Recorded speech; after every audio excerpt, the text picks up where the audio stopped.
El Chacho se ha refugiado en la casa de su amigo Felipe Oroz. El mayor Irrazábal lo viene persiguiendo desde San Juan.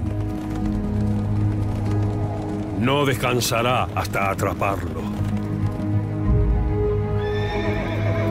Aunque su vida corre peligro, el caudillo se muestra sereno. Es una mañana apacible. Peñalosa se detiene.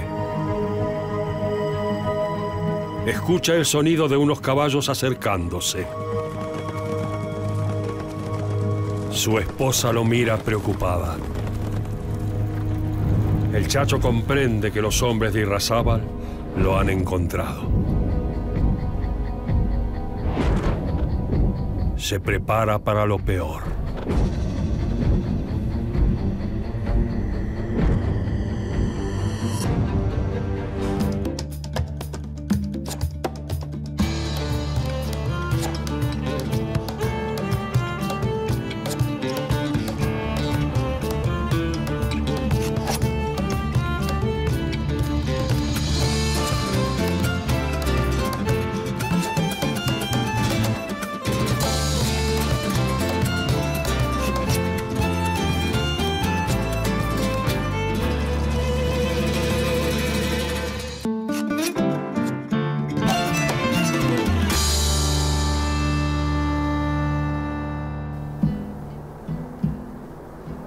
Los llanos de La Rioja lo vieron dar sus primeros pasos. Movilizó a los gauchos, quienes lo respetaron como líder y compañero en armas. Su final se tiñó de sangre y el pueblo soñó con su resurrección. Él es Ángel Vicente Peñalosa, el Chacho. Compatriotas,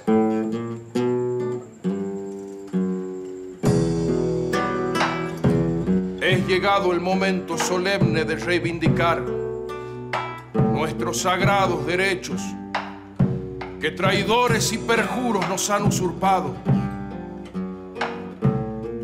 La patria nos llama a afianzar en las provincias el imperio de la ley y hacer desaparecer todos los males que aquejan a nuestra patria y repeler con nuestros nobles esfuerzos a los tiranos opresores. Van a emprender una obra grande en su esfuerzo y sufrimiento, pero llenos de gloria al reconquistar nuestros sagrados derechos y libertades. Reunir la gran familia argentina y verla toda entera, cobijada, bajo el mando sagrado de las leyes. Guardias nacionales de los pueblos todos. Al abrir esta campaña, no olviden que van en busca de hermanos, que el suelo todo que van a pisar es argentino y que el pendón de la nacionalidad no lleva el lema de sangre y exterminio. ¡No! La sangre argentina debe economizarse como los frutos de una paz benéfica y duradera. Todas las demás provincias responderán a nuestro llamamiento y con un movimiento simultáneo harán desaparecer a los opresores. ¡Adelante, héroes! No desmientan la opinión de bravos y leales que siempre han tenido. Algunos esfuerzos más y habremos llenado nuestra misión y cumplido nuestro deber. Cuenten conmigo, que antes de abandonarlos, sacrificaré hasta el último aliento de mi vida en aras de la patria. Así se los asegura vuestro compatriota y amigo, Ángel Vicente Peñalosa, el Chacho.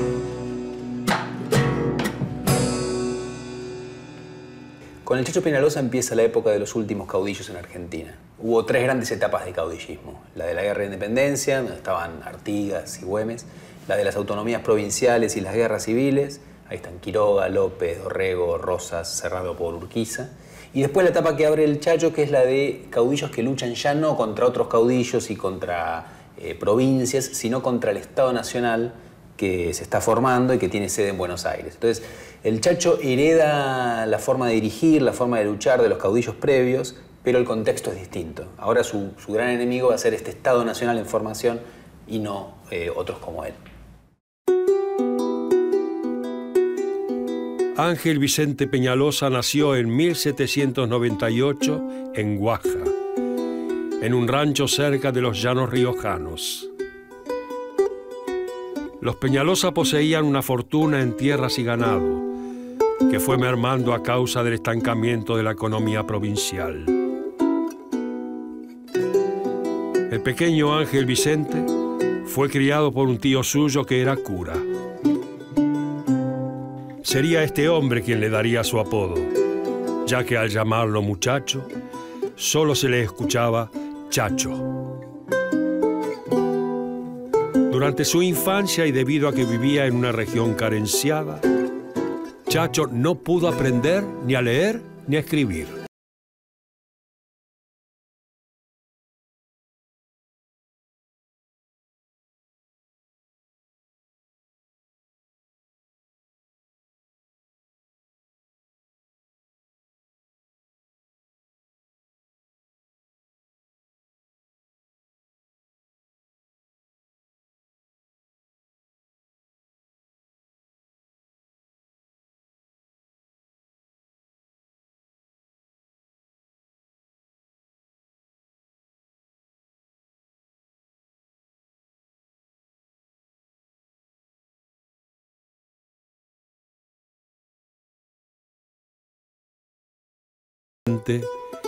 Chacho vivió con otro tío, que era militar y tenía bajo su mando a Facundo Quiroga, el célebre caudillo riojano.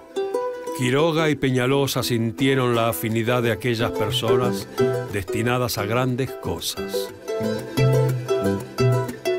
En esta casa se conocieron Chacho y Facundo. En una fiesta, para la ocasión, se organizaban juegos campestres que consistían en juegos de la sortija, el manejo del lazo. Y precisamente se enfrentaron nuestros caudillos en una competencia de pulseada que no hubo vencedor ni vencido casualmente, sino que se declaró un empate porque se rompió la mesa. Bajo el mando de Facundo, el Chacho luchó en los conflictos civiles en los que participó el caudillo.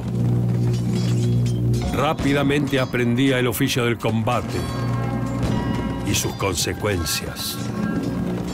Chacho fue herido en la batalla de El Tala, que enfrentó a Quiroga con las tropas del general unitario Lamadrid. La sangre de Peñalosa se escurría entre la sorpresa y los nervios. Facundo dijo sobre Chacho: si el capitán Peñalosa falleciere de una herida que le ha tocado en suerte, tener consideración de su familia, socorrerla en cuanto puedas, que por sus méritos se lo debes en justicia. Después de la batalla, Chacho se recuperó y se le otorgó el grado de capitán de milicias. Empezó a ganar fama militar y se decía que en las batallas era capaz de enlazar cañones enemigos para arrastrarlos fuera de las líneas. Continuó luchando al lado de Quiroga hasta que este fue derrotado en Oncativo por el general Paz. La Rioja fue ocupada por el general unitario Lamadrid y cuando Chacho regresó, permaneció en la clandestinidad. En 1831, Chacho volvió a unirse a Quiroga y esta vez vencieron a los unitarios.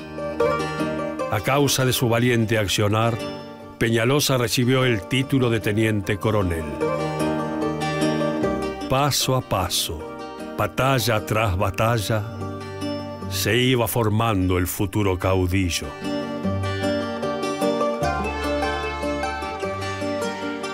Don Ángel Vicente Peñalosa era un hombre casi analfabeto, pero de una profunda sensibilidad, aparte de condiciones personales de coraje y de mando, pero sobre todo de ser visto por los pueblos, sobre todo de La Rioja, que es el campo específico de actuación, como uno de ellos.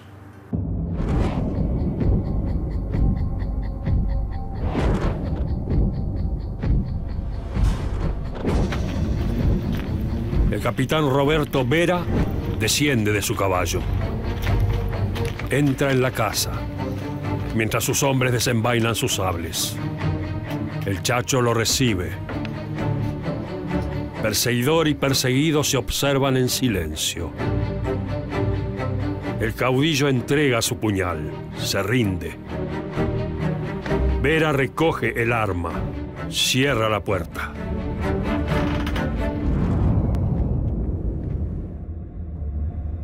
Cuando Quiroga fue brutalmente asesinado en 1835, la ira del Chacho despertó.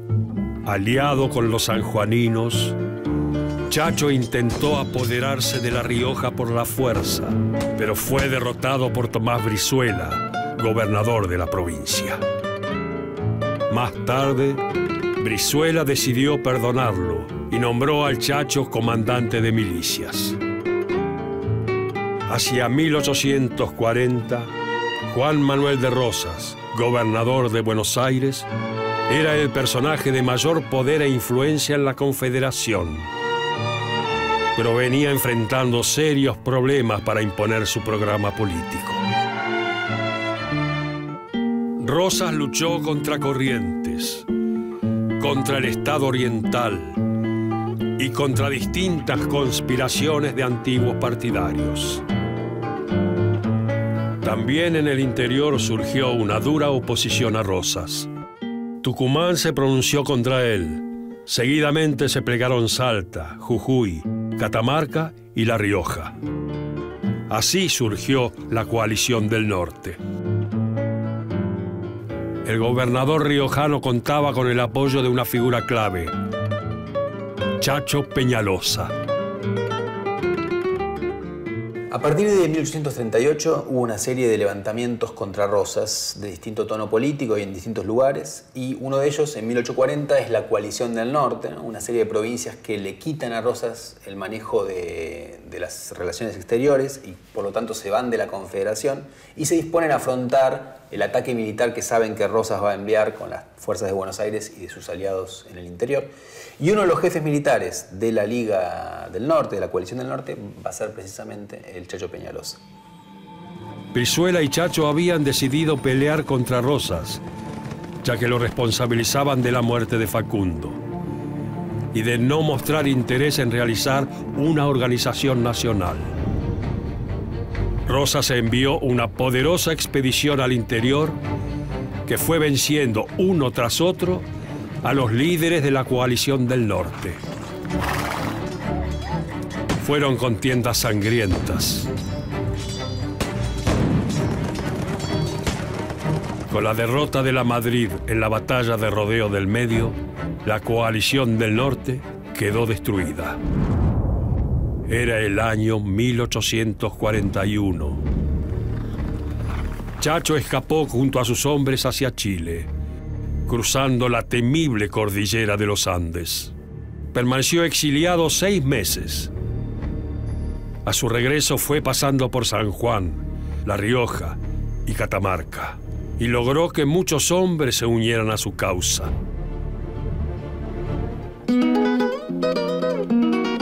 Durante estos viajes lo acompañó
El Chacho continúa encerrado en la habitación.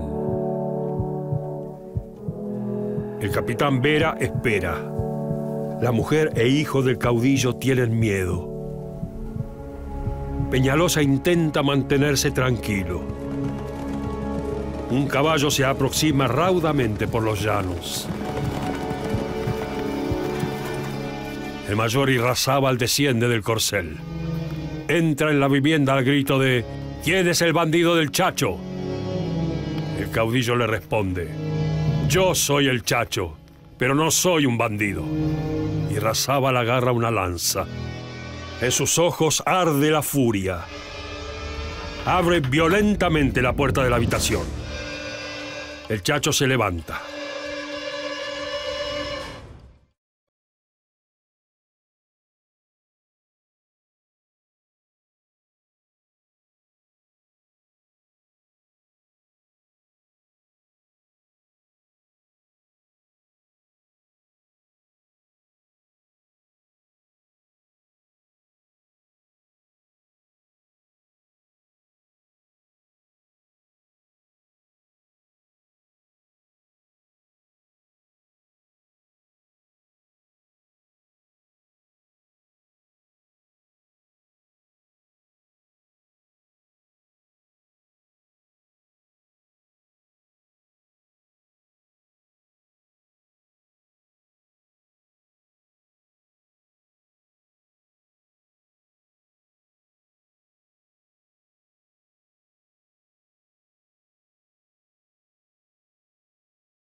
Durante los 5 años en que el caudillo había ido y venido del exilio, Rosas se había fortalecido en el territorio de la Confederación. El Chacho era federal, pero se opone fuertemente a las políticas de Rosas y en los años siguientes va a seguir a veces tratando de enfrentarse y de levantar al interior contra Rosas y a veces negociando con los federales locales. Porque lo importante es que a partir del fracaso de la coalición del norte ya no hay ninguna alternativa real al federalismo en el interior, que es un federalismo más blando que el de Buenos Aires, es decir, con más tolerancia hacia los opositores, pero que es unánimemente rosista. Y entonces el Chacho va a tener que aprender a vivir con eso y va a alternar periodos de exilio con periodos de establecimiento pacífico.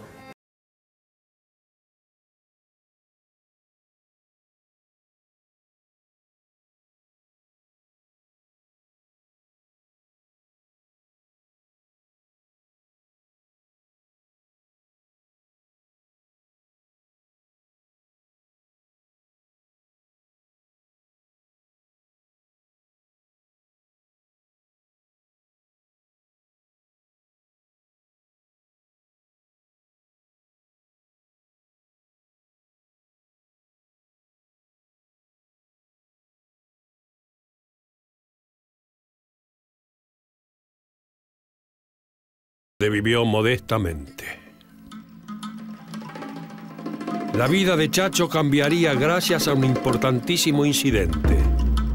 En 1852, Justo José de Urquiza, el caudillo enterriano, venció a Rosas en la batalla de Caseros.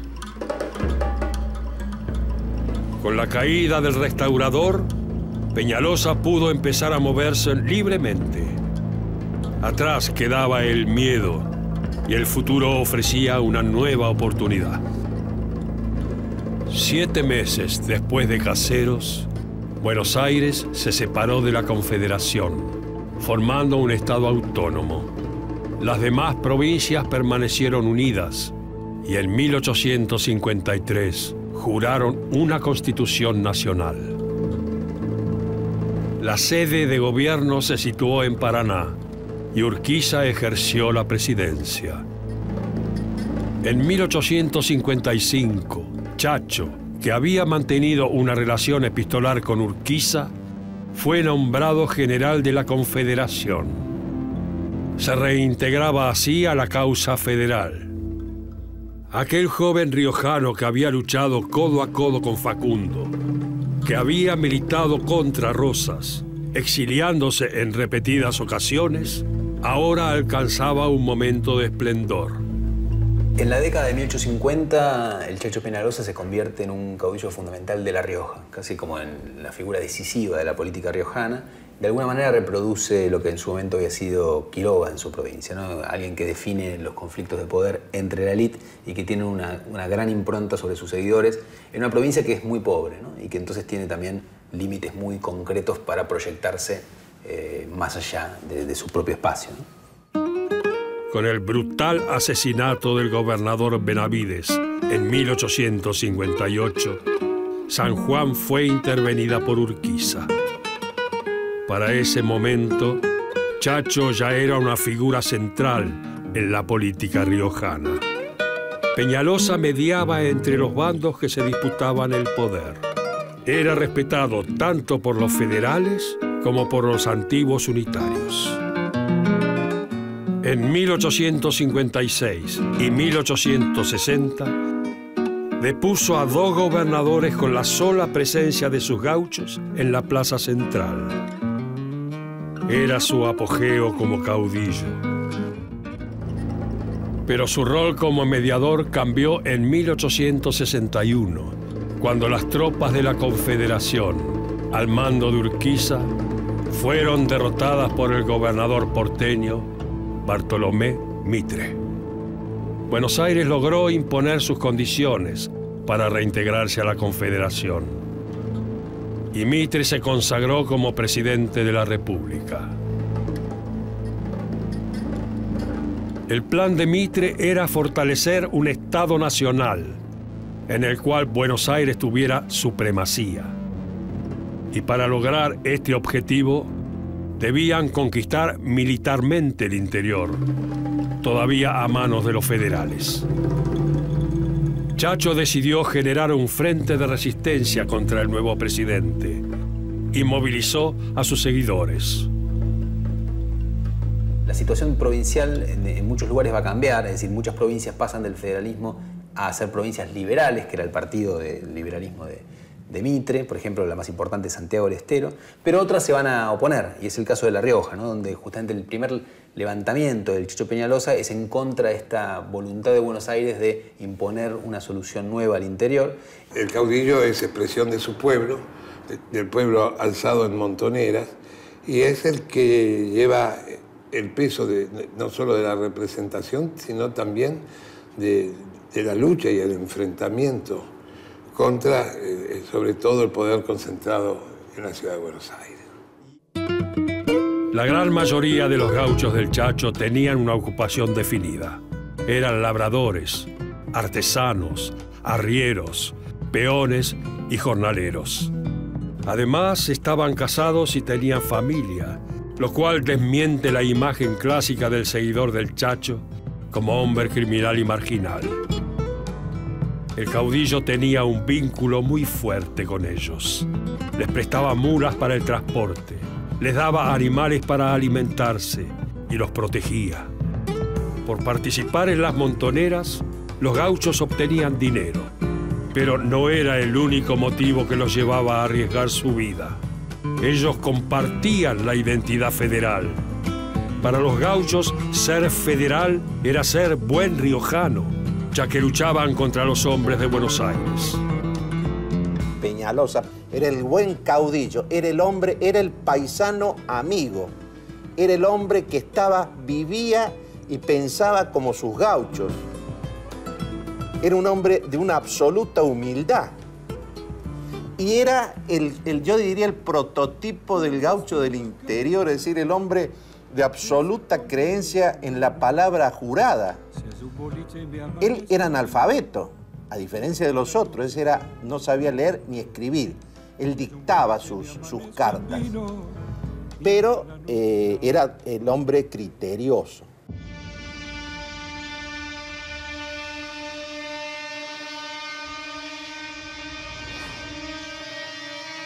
Y Razábal sostiene con firmeza la lanza. El Chacho no piensa defenderse. Está entregado a su destino. El mayor lo insulta. Seguidamente empuña su lanza con un movimiento brusco.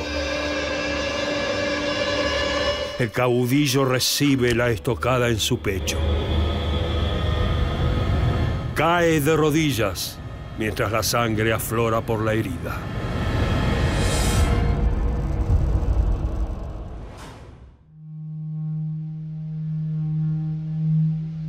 Nubes color sangre se avecinaban hacia La Rioja.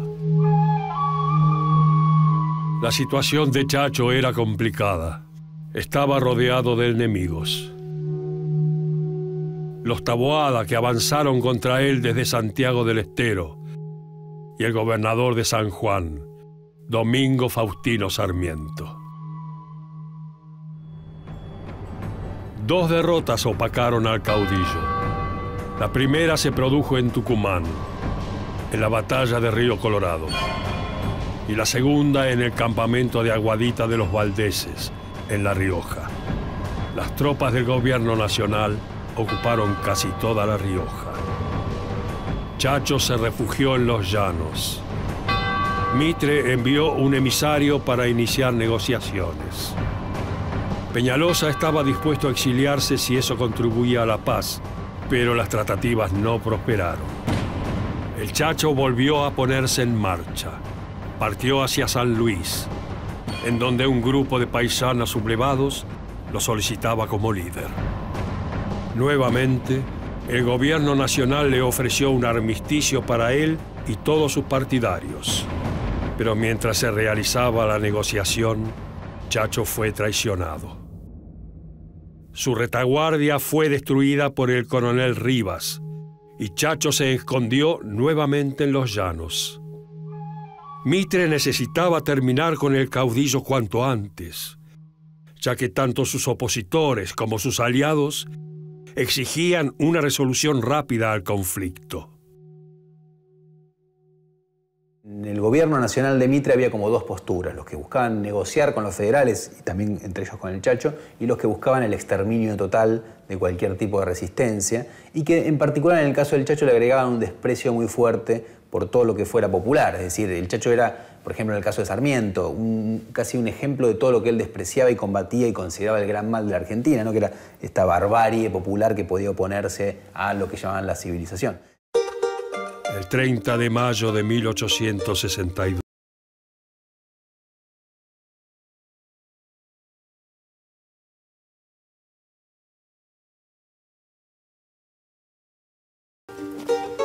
Bueno, acá está el cartel que indica la fecha, ¿no?, en que se ratifica este Tratado de Paz, que indica, ¿no es cierto?, Tratado de la Banderita, 30 de mayo de 1862.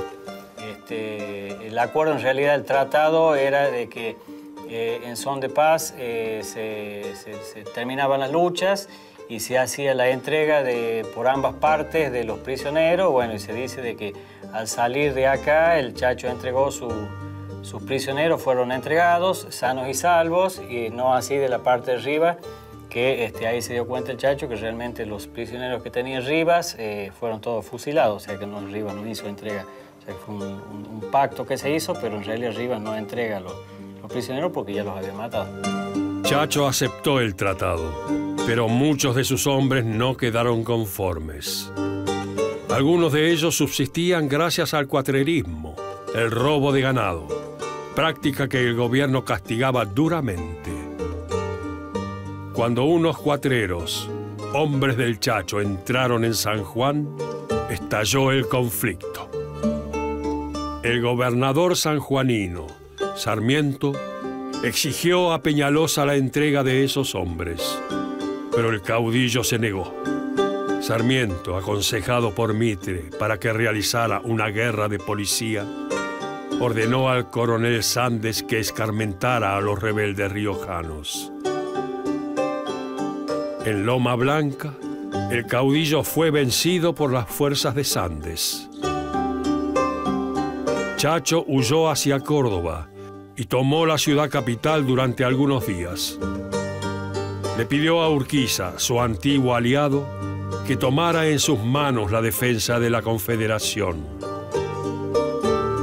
Pero el enterriano lo ignoró. Urquiza había sido derrotado en Pavón por Mitre y se había recluido en su provincia, en Entre Ríos, y tenía una especie de pacto tácito con Mitre, que este se lanza como a conquistar el país bajo la hegemonía porteña, pero no se mete con Entre Ríos, ¿no? La provincia de Urquiza. Sin embargo, para los federales del interior, Urquiza era todavía el gran referente, ¿no? La gran figura a la cual acudir, y de hecho en el momento en que se siente peligrar, el Chacho Peñalosa le pide ayuda a Urquiza, le pide en realidad que se levante contra Mitre, que se levante contra los liberales y que lidere al federalismo nacional. Y Urquiza no lo hace. Y eso, a los ojos de muchos federales, es una traición.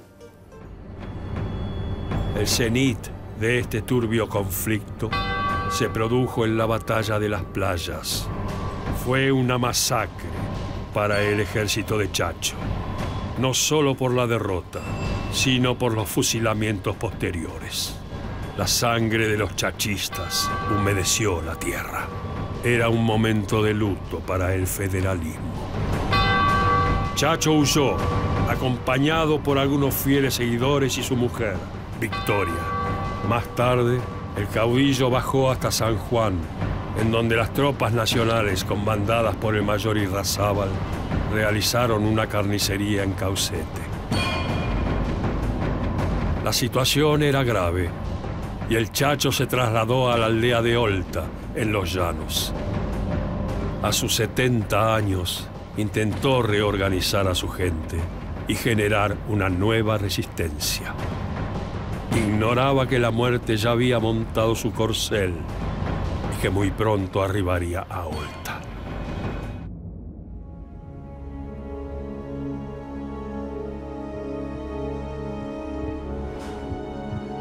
El Chacho se desangra en el suelo. Su esposa e hijo lloran. El suplicio del caudillo prosigue. Irrazábal, excitado, ordena acribillarlo a tiros.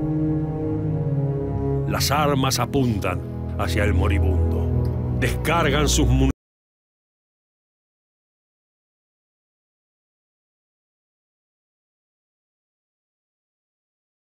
Está muerto.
Hubo un refinamiento de crueldad, ¿no? Le cortaron la oreja al cadáver y la mandaron a... Irrazábal la mandó a la ciudad de La Rioja, donde se dice que la exhibieron en un baile que se hizo para celebrar. La cabeza fue cortada y clavada en la punta de una pica que se puso en el pueblo de Olta como forma de mostrar el escarmiento. E incluso la mujer del Chacho, Victoria, la llevaron a la ciudad de San Juan y le hicieron barrer la plaza principal, ¿no? Todas formas de, además, de acentuar la derrota, ¿no? De agregarle humillación. Sarmiento le escribió a Mitre el 18 de noviembre diciendo: «He aplaudido la medida, precisamente por su forma. Sin cortarle la cabeza a aquel inveterado pícaro y ponerla a la expectación, las chusmas no se habrían aquietado en 6 meses». Así había concluido la vida de Ángel Vicente Peñalosa.